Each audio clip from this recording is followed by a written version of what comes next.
Nomination వేశారు బొత్స. ఎన్నికల్లో TDP అభ్యర్థిని నిలిపితే దుశ్చర్యకు పాల్పడినట్లే అన్నారు ఆయన. ఇక వైసీపీకి 530కి పైగా ఓట్ల బలం ఉందన్నారు బొత్స సత్యనారాయణ.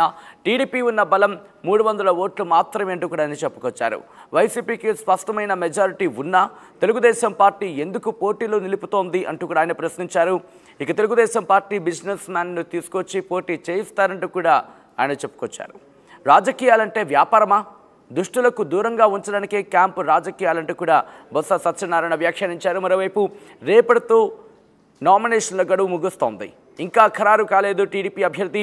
విశాఖ జిల్లా ఎంపీ, ఎమ్మెల్యేలు, నేతలతో చంద్రబాబు వరుస భేటీలు జరుపుతున్నారు. అభ్యర్థి ఎంపికపై ఆచితూచి వ్యవహరిస్తోంది తెలుగుదేశం పార్టీ. ఏ క్షణమైన అభ్యర్థిని ప్రకటించే అవకాశం ఉంది. ఈ నేపథ్యంలోనే విశాఖకు సంబంధించి విశాఖ ఎమ్మెల్సీ ఉప ఎన్నికకు నామినేషన్ దాఖలు చేశారు వైసీపీ అభ్యర్థిగా మాజీ మంత్రి బొత్స సత్యనారాయణ. ఈ సందర్భంగా ఆయన మాట్లాడారు. ఆయన ఏమన్నారో చూద్దాం. స్థానానికి జరుగుతున్న ఎన్నికల్లో ఇవాళ వైఎస్ఆర్సీ పార్టీ అభ్యర్థిగా మా నాయకుడు జగన్మోహన్ రెడ్డి గారి ఆదేశాలతో, అలాగే జిల్లాలో ఉన్న పెద్దలందరూ తాలూకా సమాలోచనతో నన్ను అభ్యర్థిగా ఉండమని వారు చెప్పారు, పెద్దలందరూ చెప్పారు. ఆ మేరకు ఈరోజు వచ్చి నామినేషన్ దాఖలు చేయడం అయింది. ఈరోజు ప్రజాస్వామ్యబద్ధంగా ఈ ఎన్నికల్లో మొత్తం ఎన్నికల్లో 838 ఓట్లు ఉన్నాయి. దాంట్లో మెజారిటీ 530 పైచిలకే వైఎస్ఆర్సీ పార్టీకి మెజారిటీ ఉంది. కాబట్టి ఆ నేపథ్యంలో ఇవాళ ఈ ఎన్నికల్లో మేము పోటీ చేస్తున్నాం. ప్రజాస్వామ్యబద్ధంగా ఈ ఎన్నికల్లో తప్పకుండా మరి గెలుపు జరుగుతుందని ఆశిస్తున్నాం, ఊహిస్తున్నాం, జరగాలని కోరుకుంటున్నాం. దానికి పెద్దలందరూ కూడా సహకరించారు. వాళ్ళందరికీ కూడా పేరు పేరున పార్టీ కట్టుకున్న మా అందరం ఒకటే మాటగా ఇవాళ ముందుకెళ్తున్నాం. ఇప్పటికే జిల్లా అంతా పర్యటించాము. అందరి తాలూకా మద్దతును కొడుకుని అందరి తాలూకా అభిప్రాయాలు తెలుసుకుని మన్నలను పొంది ఇవాళ నామినేషన్ చేస్తాం. ఓకే, ఇంకేముందా చెప్పండి. క్యాంపు రాజకీయాలు అంటే ఒక్క విషయాన్ని మీరు గుర్తుంచుకోవాలి. మీరు అడిగితే చెప్తున్నాను నేను. మీరు అడుగుతున్న ప్రశ్న ఏ పేపర్ నుంచి? ఏబిఎన్ ఆంధ్రజ్యోతి అడుగుతున్న ప్రశ్న ఏంటంటే క్యాంపు రాజకీయాలు అంటారు. నేను చెప్తుంది ఏంటంటే ప్రజాస్వామ్యబద్ధంగా 838 ఉన్నప్పుడు 530 పైసలకే మా పార్టీకి ఉన్నప్పుడు నేను ఇవాళ పేపర్లో చూశాను. ఇవాళ నిన్న ఎవరో ఒక ఇండస్ట్రీస్ వచ్చి పోటీగా పెడతారు అనే విషయాన్ని నేను చూశాను. దేనికోసం పెడుతున్నారు? ఎందుకోసం పెడుతున్నారు? వ్యాపారం కోసమా? రాజకీయం అంటే ఇది వ్యాపారమా? వ్యవహారమా? చెప్పండి. ముందు దానికి ప్రశ్న తీసుకోండి. ముందు దయచేసి ఏబిఎన్ ఆంధ్రజ్యోతి మీ పెద్దని మిమ్మల్ని అడుగుతుంది, సోదరుని అడుగుతుంది ఏంటంటే ముందు ఇంత అనైతికంగా అసలు మెజారిటీ లేకపోయినప్పటికీ పేపర్లో చూసి మాట్లాడుతున్నాను వచ్చింది ఎందుకు వచ్చిందని. నేనైతే ఊహించట్లేదు. తెలుగుదేశం పార్టీ అంత అమాయకత్వంగా ఈ పోటీలో నిలబడుతుందని నేనైతే ఊహించట్లేదు, నేను అనుకోవట్లేదు. పెడితే మాత్రం అది ఒక దుశ్చర్యే. పెడితే మాత్రం ఒక దుశ్చర్యే. అంటే రాజకీయాలు వ్యాపార రీత్యా చూస్తున్నట్టు పరిస్థితి. కాబట్టి ఆ లైన్లో ఆలోచన చేయండి. ఏమైనా ఇంక విషయాలు ఉంటే రేపు 13వ తారీఖు ఫైనల్ అయిపోయిన తర్వాత అప్పుడు కూర్చొని వాస్తవంగా పారావైజు మనం వచ్చి అన్ని విషయాలు మనం మాట్లాడుకుందాం. ఓకేనా? చెప్పాను కదా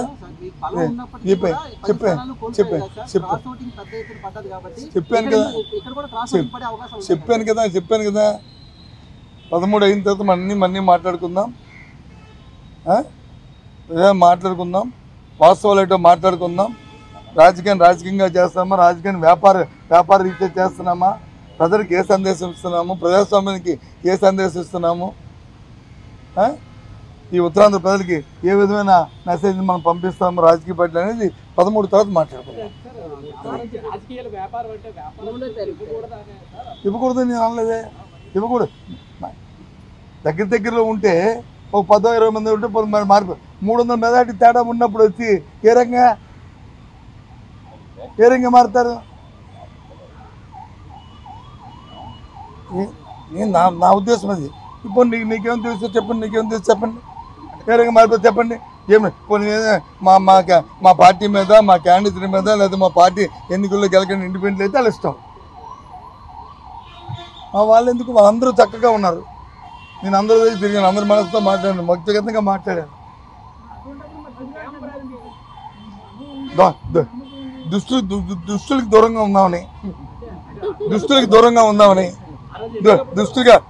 దూరంగా ఉంచుదామని ఉద్దేశం అంతే, అంతకని ఇంకేం లేదు. దుస్తుల తాలూకా చూపు, ఆ దుర్మార్గమైన ఆ చూపుని వాళ్ళ మీద పడకంట ఉంచుదామని ఉద్దేశం, అంతకంటే ఇంకేం లేదు. ఓకేనా? Bye, see you.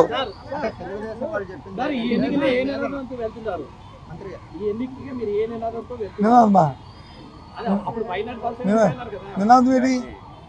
అదే ఆ నినాదం. ఇవాళ నినాదం మాకు మెజార్టీ ఉంది, మేము పోటీ చేస్తున్నాం. మేము ప్రజాస్వామ్యంలో ఇది ఒక ప్రక్రియ కాబట్టి ఆ ప్రక్రియ ప్రకారం మేము పోటీ చేస్తున్నాము. దాన్ని ఎవరైనా ఆమోదించవలసిందే, హర్షించవలసిందే.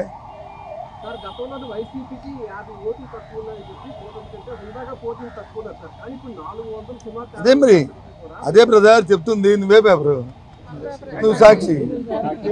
ఆయన ఇటు నుంచి వస్తాడు, నువ్వు ఇటు నుంచి వస్తావు. ఆయన ఈస్ట్ నుంచి వస్తాడు, నువ్వు వెస్ట్ నుంచి వస్తావు. అది ఎవరు? ఎండి రేటు దానికి. నేను ఎండినా కాదు, నేను ఎండి. నీది ఆంధ్రప్రదేశ్, నీ సొంతం ఏంటి? మరి ఇంకేం అడగాను? అది మీ అందరూ కూడా అందుకే చెప్తాను, నువ్వు ఇటు నుంచి వస్తావు, నువ్వు అటు నుంచి వస్తావు. వాళ్ళు ఎందుకు పెడుతున్నారు అనేది. అందుకని అప్రజాస్వామ్యం ఇది పద్ధతి కాదని అని. ఎందుకంటే కొన్ని విలువలు, కొన్ని పద్ధతులు ఉండాలి. ఏం దగ్గరకుంటే ఏం చేసినా పర్వాలేదు. ఏం లేకుండా ఊరికనే అంటే ప్రతి ఒక్కరికి అలసైపోతుంది. ఇది విలువలు రోజుకి పలచన అయిపోతాం, ప్రజల దగ్గర పలచన అయిపోతాం. పర్వాలేదని ఆ పలచన అవ్వకుండా వ్యక్తిత్వాలు నిలబెట్టుకోవాలనేది నా కోరిక. నేనైతే ఇంకా అనుకుంటున్నాను, అంత ఈజీగా పార్టీ నిర్ణయం తీసుకోదని చెప్పింది. తీసుకుంది అనుకో, ఓకే.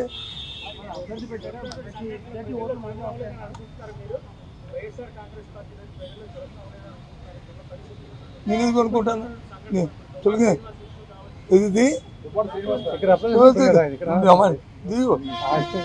అంటే బాగోదు కదా. మా దొండ సత్యం గారు ఎక్కడున్నారో, చనిపోయి ఆత్మ ఎక్కడుందో కానీ ఒకదానికి ముడిపెట్టకండి. ఒకదాన్ని ముడిపెడితే ఇంకెక్కడికి వెళ్ళిపోతుంది. నేను మాట్లాడడం నేను నా స్థాయిలో నేను మాట్లాడడం బాగోదు, ఎక్కడికో వెళ్ళిపోతుంది. నీకు అర్థం? నువ్వు షర్ట్ వేసుకున్నావు, లోన్ ఏమవుతుందో నాకు తెలియదు అనుకుంటావా? నేను షర్ట్ వేసుకున్నావు, నాకేమవుతుందో తెలియదు అనుకుంటున్నావు. అందుకు ఇవన్నీ అప్రస్తుతం. ఇక్కడ వరకు కన్ఫైన్ అవుదాం, ఈ రాజకీయం వరకు కన్ఫైన్ అవుదాం, మిగతా విషయాలు వద్దు. Okay, bye, see you, good luck. మీరు నాయకులే అండి, నేను ఎవరు కాదండి. ఎలాగే నాకు అర్థం అవుతుంది.